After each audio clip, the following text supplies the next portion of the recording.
Halo semuanya, kembali lagi bersama kami Spoiler, channel yang membahas alur film dari awal sampai akhir, lengkap dengan spoilernya.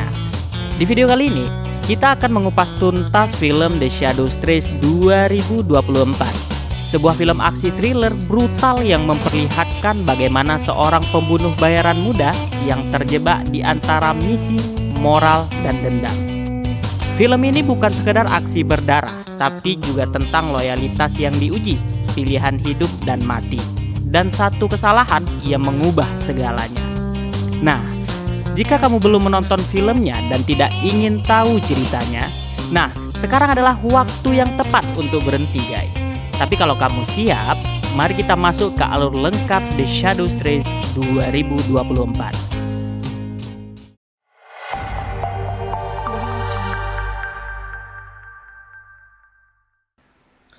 Film dimulai dengan seorang remaja yang berusia 17 tahun yang dikenal dengan Sandy Codename 13. Ia adalah seorang shadow, pembunuh bayaran muda dari organisasi internasional yang melatih anak-anak hingga kehilangan identitasnya. Dalam sebuah misi di Jepang, ia berhasil mengeksekusi target utamanya, Yoshinori, kepala klan kriminal. Namun dalam prosesnya, seorang geisha yang dipanggil Yoshinori pun ikut terbunuh secara tidak sengaja.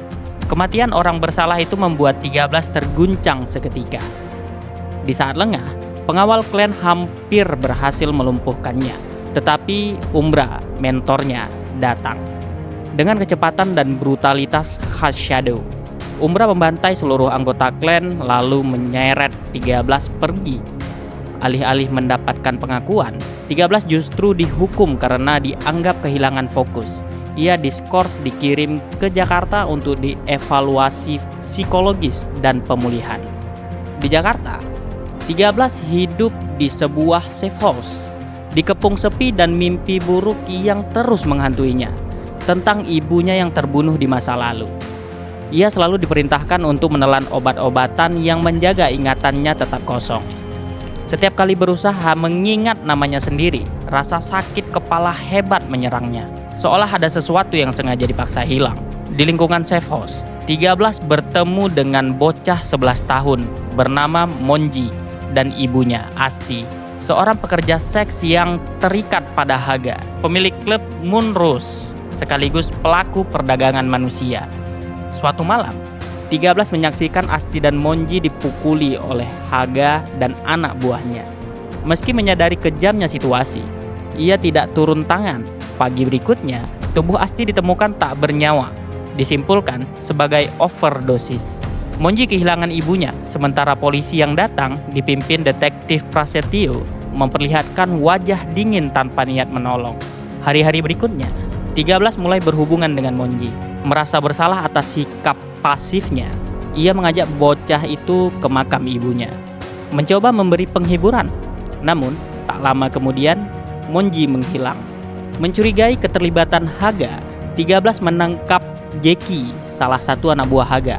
Dengan paksa ia memerintahkan Jeki untuk membawanya ke klub Moonrose. Dari mulut Jeki, ia mengetahui bahwa Haga memiliki saudari kembar bernama Soriah yang sama-sama kejam, dan keduanya bekerja sama dengan orang-orang yang berpengaruh.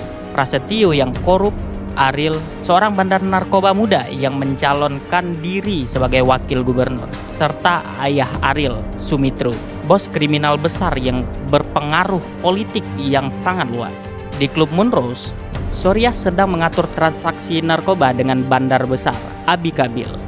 Saat 13 menyusup, ia menemukan rekaman CCTV yang menunjukkan Monji masuk ke klub malam sebelumnya, lalu dibawa pergi oleh Prasetyo dan Haga. Sementara itu, di Kamboja, Umbra menjalankan misinya sendiri. Ia mendapati bahwa target-target yang dibunuhnya ternyata juga sesama Shadow. Saat menghadapi target utama yang bernama Volver, Umbra terkejut. Kaget.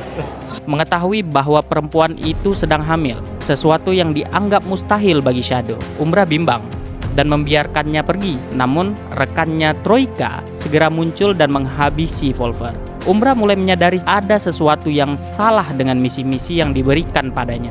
Kembali di Jakarta, 13 menyerbu Munrus dan membunuh si Haga. Kematian Haga membuat Soriah murka, memicu baku tembak besar di klub. 13 bertarung habis-habisan melawan pasukan keamanan, menghabisi mereka semua, lalu kabur bersama Jackie. Namun, mereka segera berpisah setelah Jackie menolak terlibat lebih jauh. Kematian Haga membuat situasi semakin memanas. Sumitro menghajar Ariel setelah tahu Asti, perempuan yang dibunuh, ternyata mengandung anak Ariel. Sang ayah menganggap Ariel bodoh karena menciptakan masalah yang besar. Ariel dipenuhi amarah melampiaskan kekejamannya pada Monji yang disiksanya dalam tahanan. Prasetyo panik karena rekan-rekannya mulai tumbang, melancarkan perburuan terhadap 13.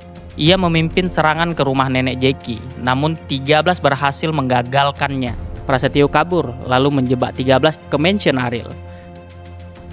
13 berhasil membunuh Prasetyo sebelum dilumpuhkan oleh Ariel dan Soriah. Sumitro muncul tepat waktu dan menghentikan mereka. Ia memutuskan memanfaatkan 13 untuk melindunginya saat transaksi besar dengan Kabil berlangsung. Menurutnya, kekacauan yang ditimbulkan 13 bisa dimanfaatkan untuk menyingkirkan Kabil sekaligus meraih keuntungan $2 juta. Malam itu, 13 sempat bersama Monji yang dalam keadaan terluka parah. Bocah itu semakin lemah hingga akhirnya tak mampu bertahan. Hari transaksi pun tiba. Monji yang berada dalam mobil bersama Sumitro dan Jackie meninggal dunia. Jackie memberi sinyal pada 13. Mendapati kabar itu, 13 goyah, kehilangan fokus dan gagal mengeksekusi Kabil sesuai rencana. Kekacauan pun pecah. Pasukan Kabil dan Sumitro saling menghabisi. Sumitro tewas, Kabil tewas, dan semua prajurit mereka mati bersamaan. Dalam situasi kacau itu, 13 menghabisi pasukan Ariel satu persatu. Pertarungan panjang dengan Ariel berakhir dengan kemenangan berdarah untuk 13. Soriah mencoba membalas, namun dihentikan oleh Jackie yang menembaknya hingga mati. 13 membawa jasad Monji pergi, namun di perjalanan, mobil mereka dihantam Umbra dan Troika. Mereka ditawan. Handler menuntut Umbra menghabisi 13. Jackie mencoba melawan, namun terbunuh. 13 berhasil meloloskan diri dari ikatan, bertarung dengan Troika dan membunuhnya setelah duel sengit. Umbra dan 13 akhirnya saling berhadapan. Pertarungan brutal membuat keduanya sekarat. Namun, Umbra keluar sebagai pemenang. Saat Handler memerintahkan eksekusi, Umbra membelot menyerangnya. Umbra ditembaki hingga tewas.